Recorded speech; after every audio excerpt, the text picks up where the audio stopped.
ipapo panyaya dzekufonera magirlfriends ndakuudza kuti ladies siyanai nezvekubata foni yemunhu wako. Amen. Yes. Amen. Asi ukatsvaga makudo mugomo unoita sei? Nomawana. Amen. Right. So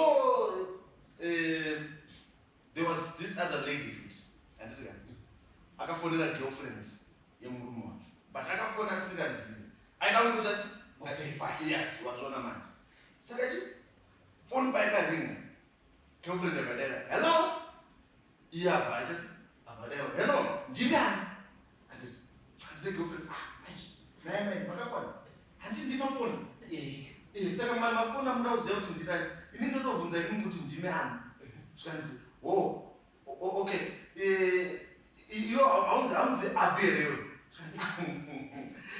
ende ambuya amunokwana saka zvakupese pamamutibvunza kuti ndimani imi mutoziva ini kuti ndini api ndini api zvikanzi right siyana nemurume wangu ukuzvinzwa siyana nemurume wangu zvikanzi murume nini ndiani afatotaura zita yako murume wangu ndiJohn chichichi zvikanzi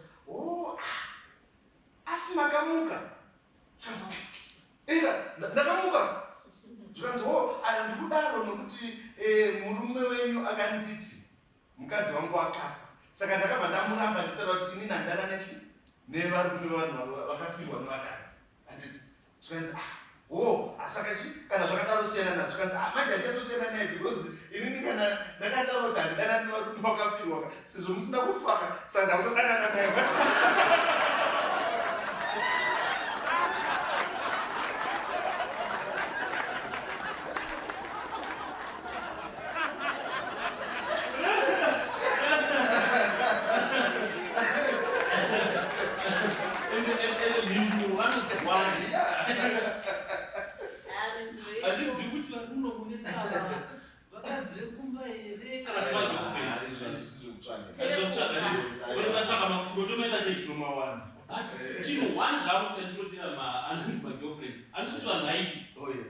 chipo chakabheswa nacho ngoti munhu akamodzi girlfriend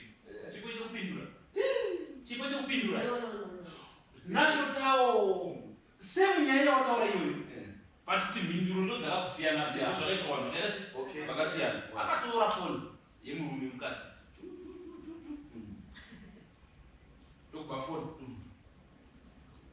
hello yendivadairawo zvikanzi hello makadi yenyu zvikanzi ndoda kukuudza kuti kubva nhasi unofanira kuziva kuti uyu murume uyu ane mukadzi wake chichi mukadzi nokutanga kupopota girlfriend ndirizivi zvanzi kodai saka nyaya yenyu mataura nyaya dzakawanda nyaya yenyu chaichai yamukuda zvikanzi oright kubva nhasi ndoda kukuudza kuti usiyane nekufonera murume wangu zvikandi girlfriend zvikanzi kubva nhasi ende wazvinzwa girlfriend yazo kuti oright maita basa saka kubva nhasi handichamufoneri ndachitofunga kuti pakuda kutoti kubva nhasi usiyane nekurara nemurume wangu